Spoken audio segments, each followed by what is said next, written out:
was tech anxiety developed by young children, screen avoidance also at some point. And the physical distancing situation is really challenging for young children, especially as they are the one who needs the most this socialization. They need to touch, that tactile and so on. But at the same time, they are exactly the ones who, if you put them again together in a social environment, they are the less likely to be able to respect the new measures. So it's really challenging, for example, for children. Just to give you an example, without mentioning also how complicated it is for some families who really relied on school to bring healthy lunch, for example, without mentioning violence, domestic violence at home sometimes.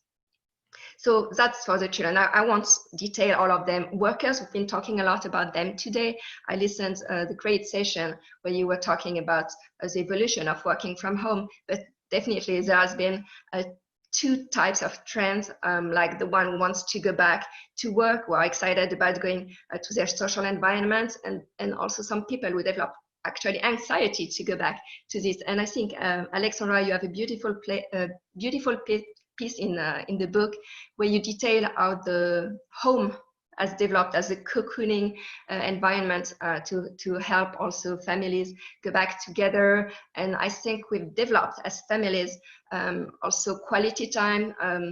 There's been a refocus on nuclear family and also on parents rediscovering how their children are actually developing, while a few months ago it was all about having them do extracurricular activities, and now they have to develop activities together.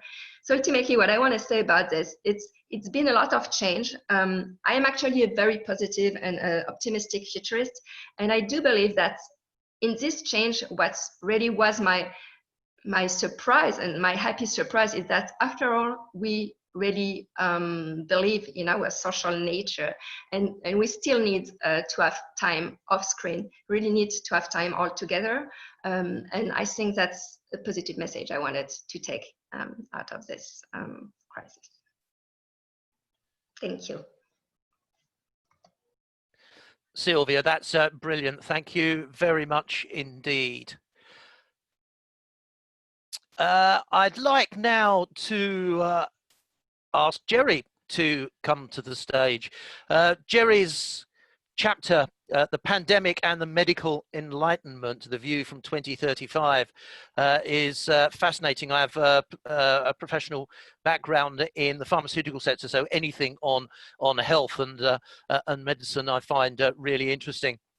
So Jerry's going to look back from 2035 with a view on how the pandemic revolutionized medicine and transformed the way the world is connected. Jerry's an editor and writer for KNX in Los Angeles, and I'm very, very happy to welcome Jerry to the stage. Jerry, it's all yours. Thank you very much. I really appreciate it. And yes, I do take it from the perspective of the year 2035. So greetings from the future. One of the things, it's sort of a look back, and in a sense, it's a look forward as well, because you take as the starting point this massive effort we have to find a vaccine for the coronavirus. And a number of people have likened it to the Manhattan Project during World War II. I certainly think that's an apt comparison. But I would also compare what we have going on right now to the International Geophysical Year. Some may remember as far back as 1957 and 1958, when this unprecedented collaboration involving two Cold War foes took place. And the center around which they congregated, so to speak, was a period of intense solar activity. And the International Geophysical Year was a collaboration among scientists to discover things about near-Earth orbit and the effects of solar activity on things like the Earth's magnetic field. I think we have something similar going on right now with the search for a vaccine. Now, if you look at the way vaccines are structured, basically there are two kinds. One is the traditional kind, that's been around for decades, which involves the introduction of either a weakened or a killed virus to the body, and the body learns to recognize the structure of that virus, which is why 3D imaging is so important. But anyway, the body learns to recognize that and develops defenses against it. And that's the traditional way. A more recent way is the so-called RNA vaccine, involving the code for the development of the virus. So what you would do is you would take the messenger RNA code for a particular virus, such as the one for COVID-19, introduce it to the body, and an antigen is created in the body of that particular virus. And then the body, in turn, creates the antibodies to that virus. So that's the later one. And the advantage of RNA vaccines is they can be digitized. Now, a couple of other developments in vaccinating people, a couple of areas of research. Number one, a quite active area right now is the area of harvesting the plasma of people who have already had COVID-19 and taking that, and have already recovered from it, and taking that plasma and introduce it into other aspects of the population. So you inject it into healthy volunteers, and they in turn spread that to the community. A similar development is the study of the so-called self-spreading vaccine. And this kind of research is being done at Johns Hopkins University in Baltimore in the US, as well as elsewhere. And basically the term I like, this is not original, but well, yeah, this one is original, it's sort of an epidemic of antibodies that would be created.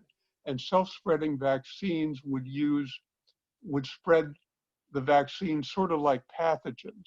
So again, you have vaccines that spread rapidly in a community, and you don't have to individually vaccinate everybody. So what I'm thinking is, what if these two techniques could be combined into an epidemic of antibodies and could rapidly create this herd immunity that we're all striving for? Well, it opens up a couple of ironic possibilities down the road. If we had these techniques perfected, we could do things like have movie screenings to which select people are invited and spread the vaccine that way, or have restaurants open later into a pandemic and encourage people to self-congregate as opposed to isolate, and develop the immunity to the vaccines that way, or the immunity to the viruses that way. And so it opens up a number of interesting possibilities. The other thing we're concerned about right now is the supply chain. And this goes to economics as well as medicine. But in terms of developing a vaccine, and more particularly spreading it around the world and distributing it around the world, the vulnerability of the supply chain to geopolitics and to just the logistics of global distribution are massive. So if we have a supply chain, we're always going to have obstacles. I'm projecting that in the next few years, we may develop an innovation chain. And the way an innovation chain would work is it would sort of change the paradigm of the economy from purchasing goods to licensing designs. So what you would have is you would have the patent for a design, and you would distribute it around the network. So let's suppose you or I wanted to purchase an all-electric vehicle. We would go to a regional manufacturing hub that was located near our community and say, I want a Tesla or another all-electric vehicle. They would license the patent for that vehicle. Then they would customize it for whatever options you want. And the car would actually be printed on a 3D printer. Now, in terms of these regional manufacturing hubs, these wouldn't be like the giant assembly lines that Ford and General Motors and things have around them. These would be smaller, cheaper to construct manufacturing hubs that could literally be located around the world. So they could be used for the reception of these various products. And customization would be sort of the byword of these manufacturing hubs. For example, let's take the example of that car again. Suppose you wanted a 1969 Dodge Daytona that was all electric. Well, you could license 2 patents, the one for the Tesla and the one for the Challenger. And a custom fabricator could be there at the regional manufacturing hub to manufacture that vehicle. It would also add to the ability of local communities to get jobs back, because there wouldn't be the offshoring there is now. So what does that have to do with public health? Well, you could take an RNA vaccine, distribute it in the network, it could be digitized, and then you use a device which is currently in development called the digital to biological converter. And that converter could take this RNA code and download it and make it into a vaccine using synthetic biology. And that again could be distributed all over the world. So you could have what I call RRAs, rapid, or RRIs rather, rapid response immunizations. And even the poorest countries, you could have these regional manufacturing hubs located in. So that would solve some of the problem of distributing a vaccine. And we could do it for a number of different diseases or whatever pandemic came up. Hopefully somebody would come up with the design for the vaccine. You could digitize it, and then you could distribute it through synthetic biology all over the world. Well, one of the reasons I call this a medical enlightenment is if you take that even further into the future, let's go into maybe the 2040s, could be sooner, could be later. It could actually lead to the development of a synthetic immune system. Now that would involve a little bit of big data. What you would do, as I'm sort of projecting this, is you could take the individual's immune system and his or her responses to various diseases and digitize that into an individual database. Then use that database to create a vaccine to all these diseases that's customized to the individual. It's customized in the sense that it's individualized based on that individual's immune response, but it's also a sort of universal vaccine because it would use breakthroughs in the discoveries of cures for these diseases to then rapidly immunize populations. So we could think pie in the sky here. We could talk about immunizations to cancer. We could talk about immunizations to Alzheimer's disease and all those types of things. I'm very optimistic about the future, and I think it will all come through through our response to the pandemic and our responses to future pandemics. So I'm hopeful we will have this medical enlightenment, and I thank you for the opportunity to be on this webinar today. Well, Jerry, thank you very much indeed for that. As I said, with a background in the pharmaceutical industry, I found that really fascinating, and I already have a few questions written down for you. You wouldn't be at all surprised, I'm sure.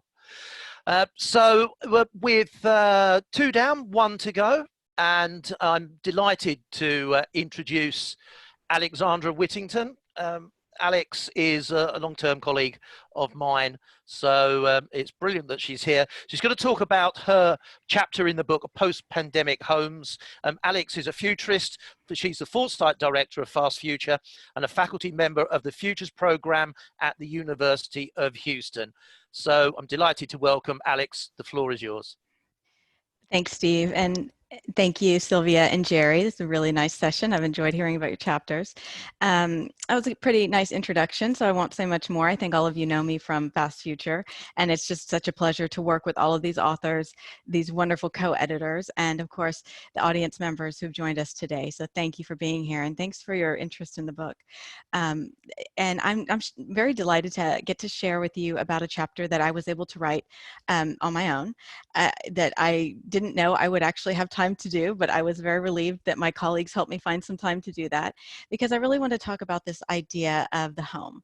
And the reason it was on my mind is probably, as many of you can relate, you know, we're all doing a lot of stuff in our homes as a result of this event, right? We were in various forms of lockdown. School and work was canceled. I don't have to rehash everything for you what happened, but that is the sort of thinking that was going on in my head when I wrote the chapter. I'm thinking about the home and how it might be changed by some of the things that are taking place during this pandemic period. So I looked at a couple of different areas, and not to brag or anything, but this isn't my first lockdown. That was another reason why I thought I might write it.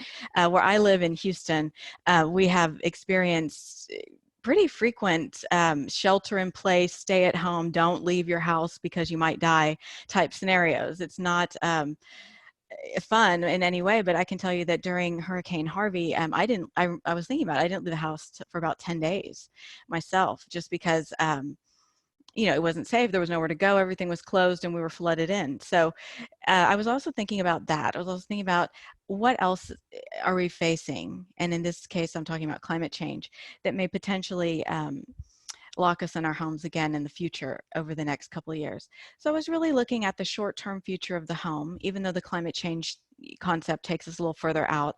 I was looking at what's changed in these past couple months, several weeks, that might stick around. Okay, so one of the things, something that's come up today, is the home office, the working at home, the schooling from home.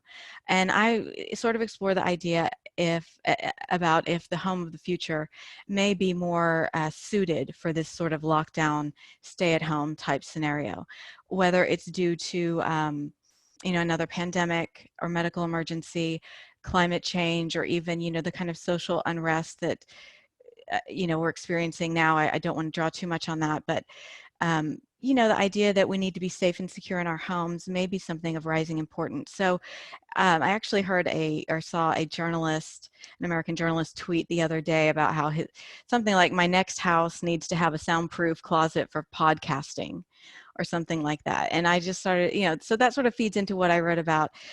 Will the homes of the future have a room, like a dedicated office type space, that it prepares us to telecommute, educate from home, communicate with everyone, podcast if we need to? And I was, you know, just sort of reflecting on how at one time, you know, having a computer, having a mobile phone, even having an internet connection may have been seen as a bit of a luxury, but it's no longer seen that way. So I wonder if the spare bedroom or an extra space in the home may become just really a necessity over the course of the next, you know, 5 to 10 years, if we continue to have this sort of new normal where we think about, you know, being stuck in our home. Another thing that I talked about was the smart home. And again, the things in my chapter are not like new concepts. I basically looked at the pandemic as something that pushed, maybe accelerated, could accelerate some of these things that were already happening. So we've all sort of been around this idea the last couple of years of the smart city.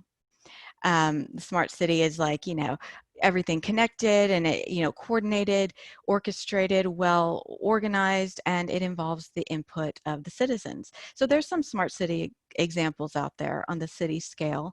I was thinking in terms of the home, could this pandemic event push the smart home concept closer to the smart city concept in terms of putting our smart devices, for example, in touch with a bigger system of computers, sensors, and networks to provide, say, the track and trace programs that we know we need to move forward. Taking people's temperatures on a regular basis. Might it be that your Alexa or your personal home assistant, whatever, takes your temperature and determines whether that smart home door is going to unlock and let you out into the streets or not, you know, or maybe it would, you know, alert other police, I don't know, track and trace authorities of where you're going and what you're doing, you know. So I was thinking about that connection, the smart home to the smart city, and how our home might become more of a surveillance area than it really already is, but it may be because, you know, that's the only way to make people feel safe. And then lastly, I explored the idea of the fear, let's call it a fear, a concern for pathogens, dirt, germs, anything to enter our home. And the reason I kind of touched on that is because there are a lot of smart fabrics, clothing designs, and a lot of just different products that have been coming out in recent years that are about, you know, protecting the wearer. So whether I'm talking about, there's like an example of a jacket. There's like a windbreaker type jacket that came out a couple of years ago that was designed specifically to keep you from catching the flu or what have you on the subway. It had like a collar that was sort of elevated. It was made of antibacterial fabric. And so I was thinking those fabrics, those designs may be worked into the home as well, where as soon as someone enters your home, they can be quickly, you know, the bottom of their shoes can be sanitized so they don't track in germs and dirt that you don't want in your home. Of course, we've been trying to keep our homes germ-free for a long time, but I was thinking about, you know, the more high-tech ways of doing that, whether it's smart fabrics, UV lights, or different sensors and wearables that tell us that we've got something on us that we don't want to carry back into our home. And so those are kind of like the three big areas I talked about in the chapter. I also think that, you know, this pandemic event might be seen as, unfortunately, you know, kind of a dress rehearsal for what we're going to do when climate change gets to that point. And it's already happening in different areas. You know, the floods that I talked about in Texas, we've got wildfires in other parts of the world and the country. So I just feel like the home, it may be something that is, you know, it's our shelter, but, you know, really a very important fortress, you know, against external threats that we may perceive to be on the increase in the next couple of years. Thank you. Alex, that was absolutely brilliant. Thank you very much indeed for that. We've had three really interesting, connected and different stories there, haven't we? All about the future, all kind of looking back to where we are now. So without any further ado, let's get into the Q&A part of the session. What I'm going to do first of all, though, is launch the poll. So for those of you out there listening and watching, here's the poll. So the question we're posing: what might some of our biggest legacies be from the pandemic? And you're welcome to choose as many of these as you'd like.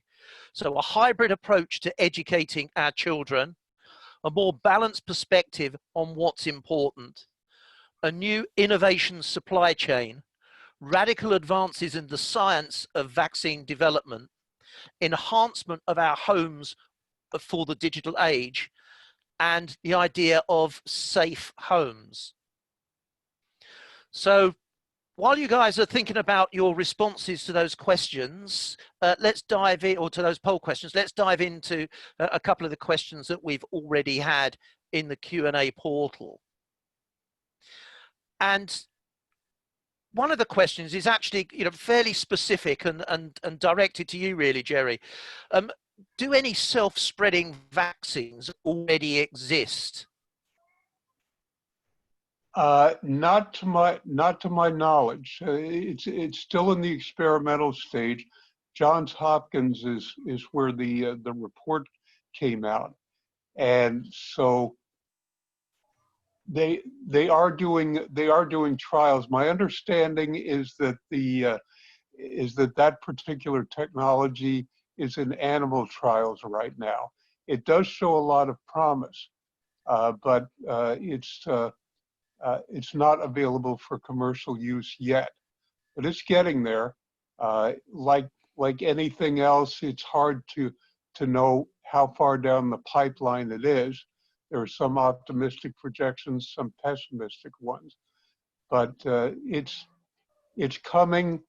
And I would, if I had to guess just out of my gut, I'd say 3 to 5 years or something like that. Interesting.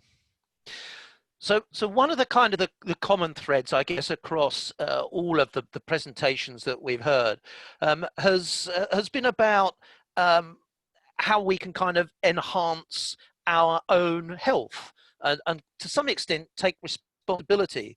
So I'm wondering what will, and I'm going to use Sylvia's terminology, what will Zoomers be doing in their homes to enhance their health outcomes? So Alex spoke about some of the things that we might prevent, but what are the specific things we do in our homes to actually improve our health outcomes?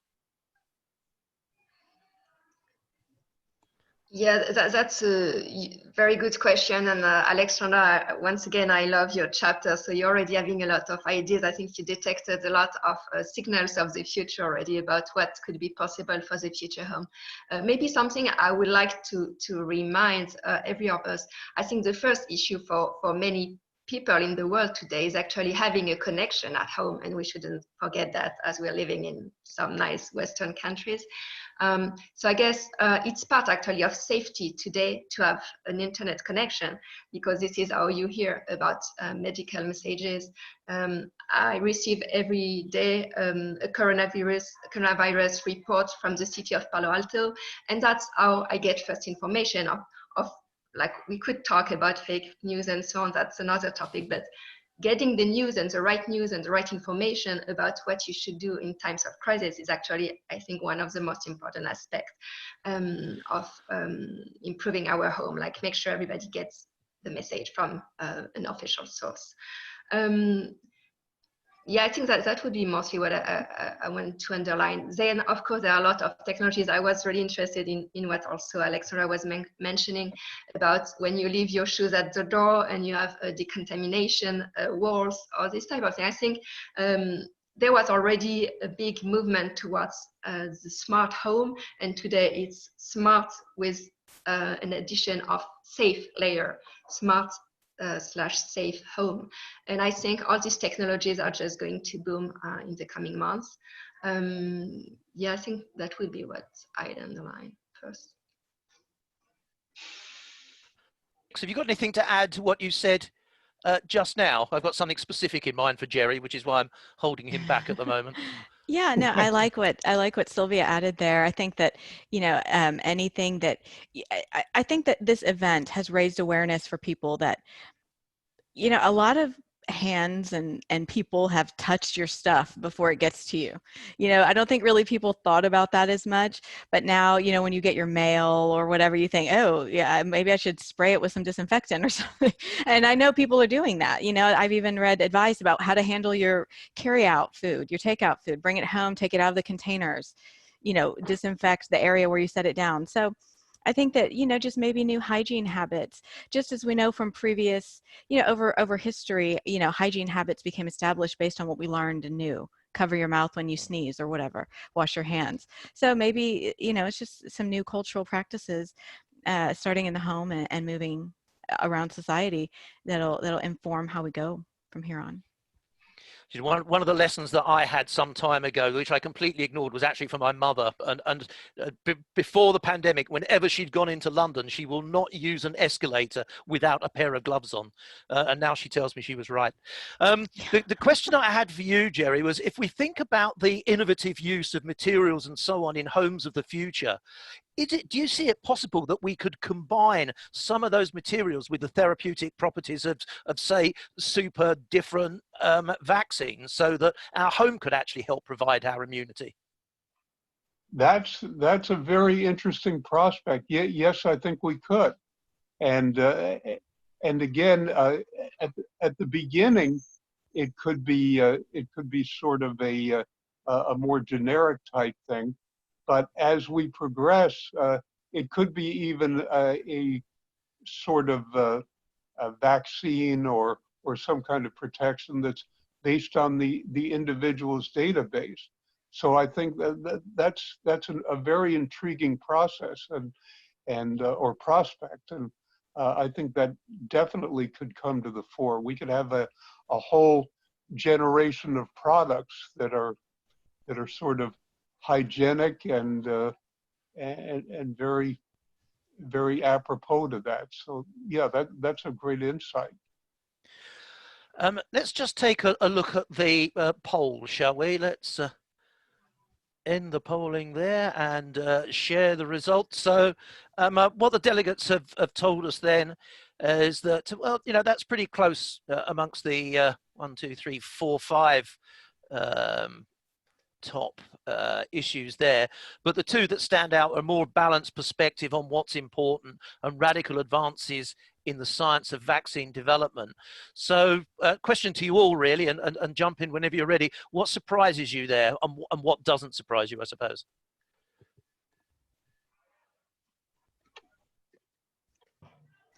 I guess I'm surprised at how almost even a lot of the choices are.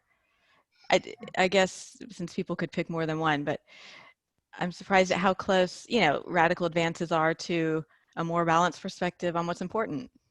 Those don't really seem to be the same thing, but the common thread here is sort of that there will be lessons learned from this pandemic. You're talking about a balanced perspective of what's important and the vaccines.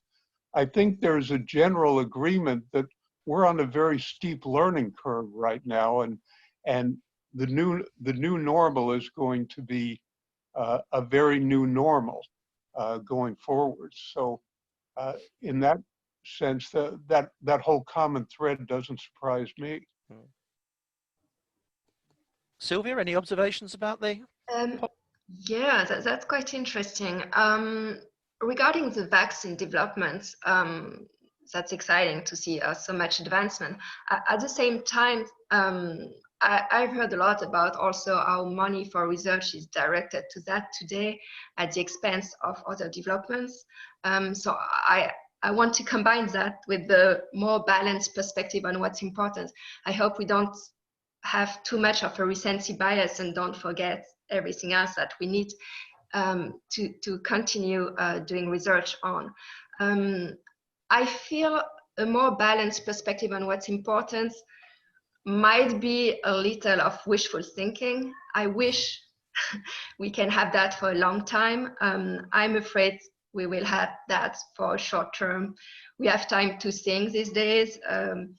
But what when we are back into that crazy mode of going back to work, commuting every day and so on? Like I might be positive in some aspect, but I also do believe people are also very selfish, and at some point what's important is their own happiness. And I'm not sure that the way we've been seeing essential workers these past weeks is going to last forever. So I hope we can anchor that in real facts and in real actions before we lose sight of this.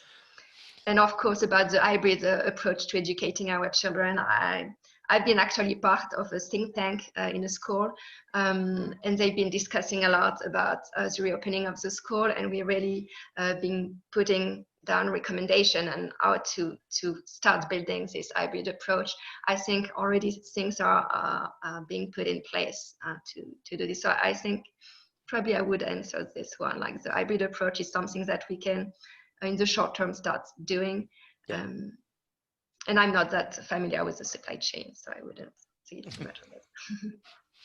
I just want to take a slightly different direction for a moment. I want to come back with some more kind of observations and questions, I suppose, about the sort of the vaccine piece. Otherwise, I risk just blowing the conversation away on that.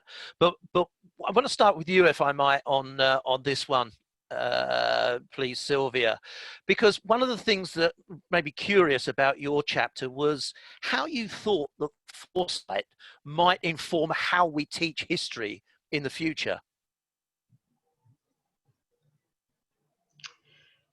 That's a good point. I come from a country, so France, where history is a very big part of our curriculum, where I feel that in the US, it's not always the case. So I strongly believe in teaching history. I was talking about what's happening in the US right now, and I think it's interesting to put it all in perspective. And in times of when things are changing, there are things that are structural and there are things that are conjunctural. And that's something I learned in history class. I think it's very interesting to understand what are the structures, the trends, what is going on, but also what can ignite fire, which is actually, I think, what is happening right now. After all this frustration, all this movement, I think now is actually what is really happening in the US. So first of all, I think as a futurist, I need to be a good historian as well. But also I think for all of the students of tomorrow, we shouldn't lose this aspect of history. It's good to watch, to look forward, but history is super important.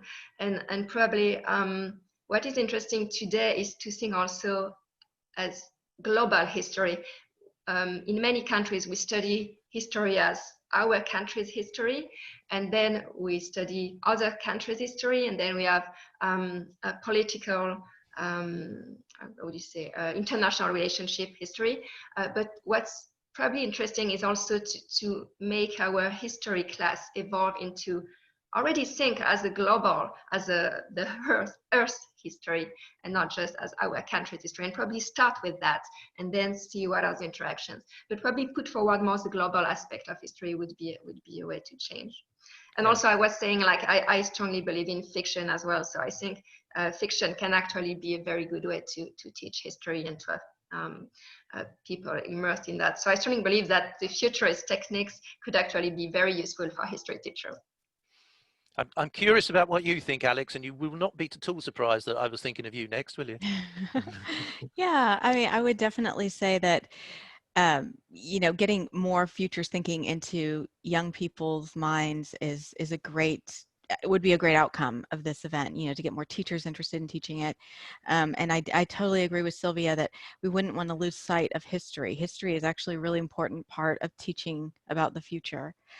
So I would definitely hope that educators will want to explore this, you know, the theories, methods, whatever, to have people more attuned to possible outcomes. And, you know, again, the whole pandemic plot line was not a surprise to a lot of futurists. It's been talked about in a lot of forecasts and scenarios and whatnot. So, you know, not to, you know, make ourselves sound like we know what's going to happen, but I think it could be a very beneficial learning if we're talking about what do we learn from this event. Yeah. And the education system would probably be way better off for it in a bunch of ways.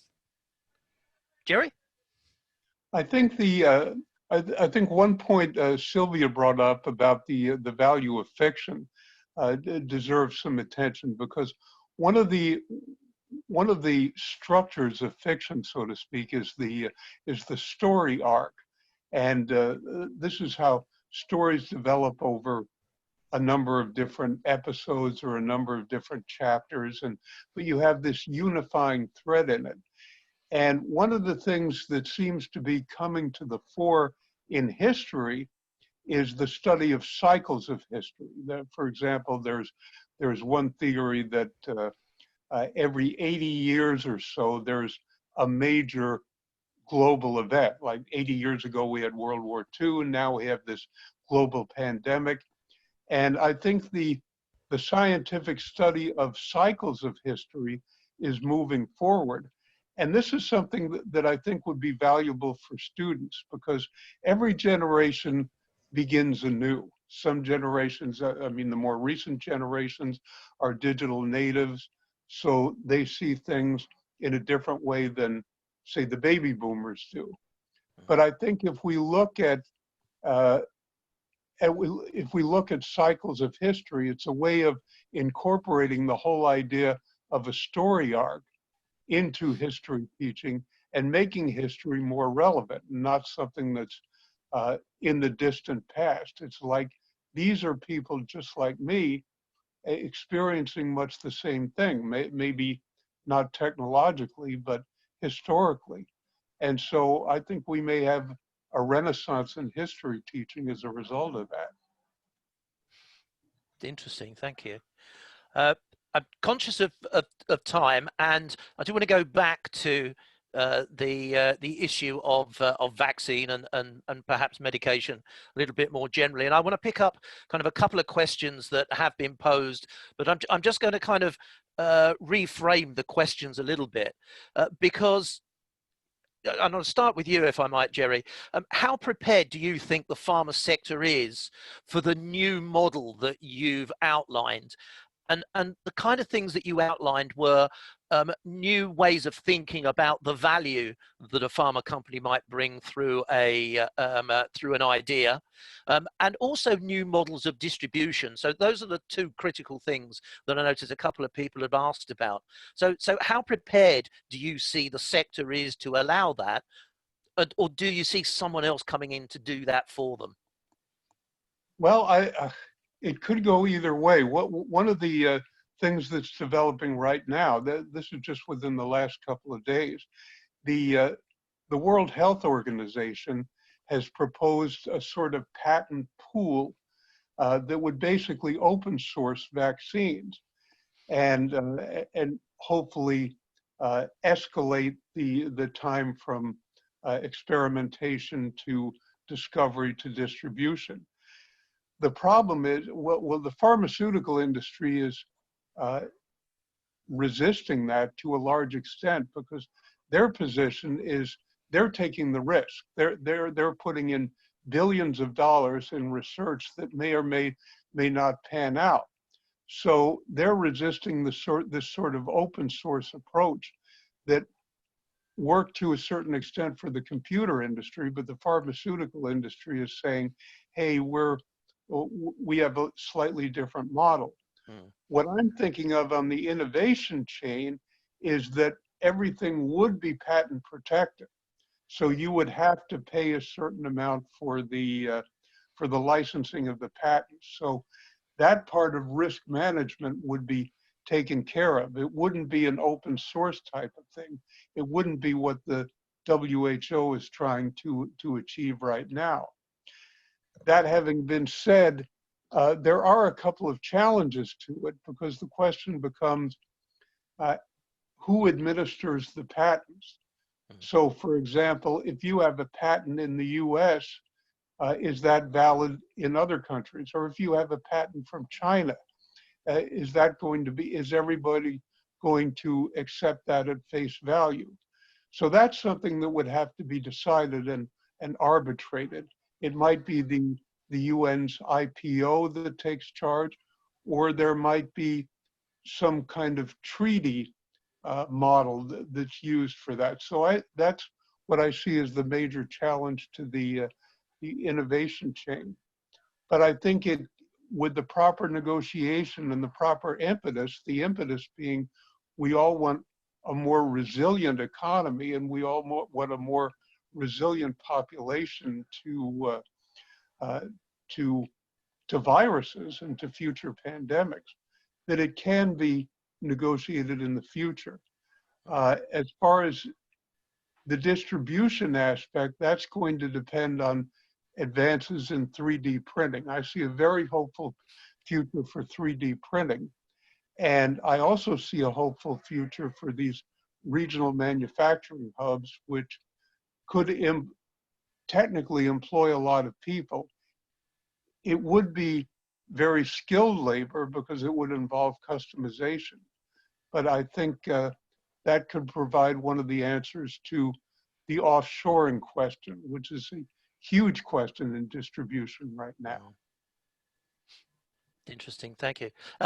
Alex and Sylvia, anything to add?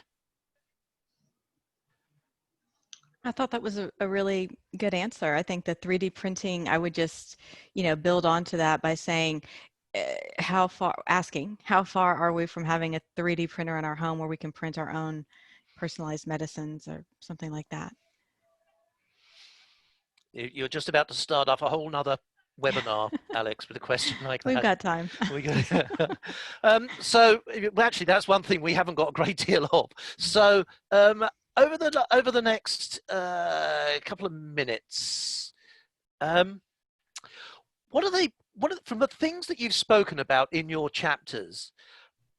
What are the single most important things that you think we need to take forward into the post-pandemic period?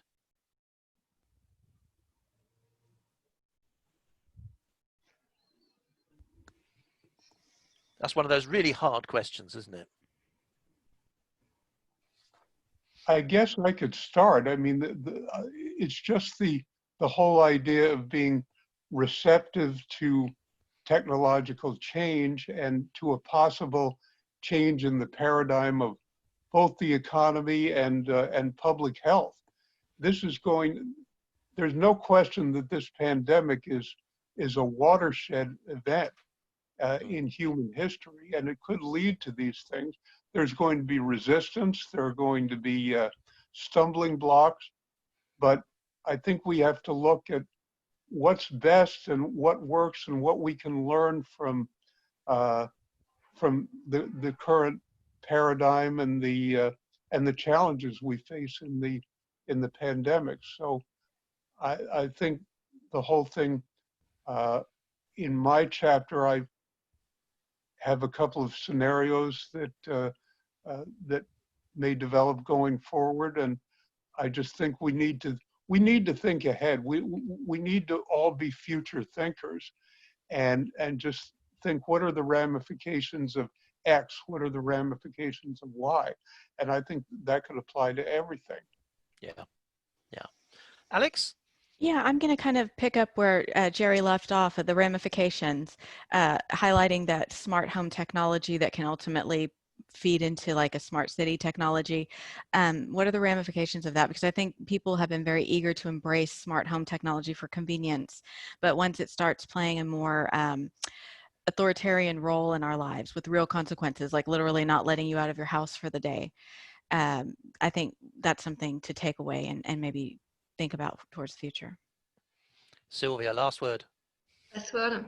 I think whatever fears we face or whatever measures we decide to take, we should just never forget to treat people as human beings. I think the humanity is us. It's what defines us. And I'm talking about in the chapter regarding the elderly that are locked lockdown, and outside visitors cannot visit them sometimes to say their last goodbye. I think that's been very traumatizing for many people who can expect PTSD around this for the months or years to come. So we have to find the right balance between having the right measures to contain pandemics or other hygiene problem we might have in the future, but at the same time never forget what are the limits and find the right balance to keep us as human as possible. Well, I'd like to thank you all very much for taking part, Jerry, Alex, and Sylvia. Thank you for your insights. Thank you for your chapters. And let me apologize to everyone that I am been the first person today to break Rohit's plan, because we're now late, which actually means that we just get a smaller break. So thank you once again, Jerry, Alex, and Sylvia. And we'll reconvene at 12:30. Which is about 13 minutes time. We won't close the webinar down, so do hold on to your links and join us again at 12:30. Thank you very much, everyone. Thank you so much. Thank Thank you for having me.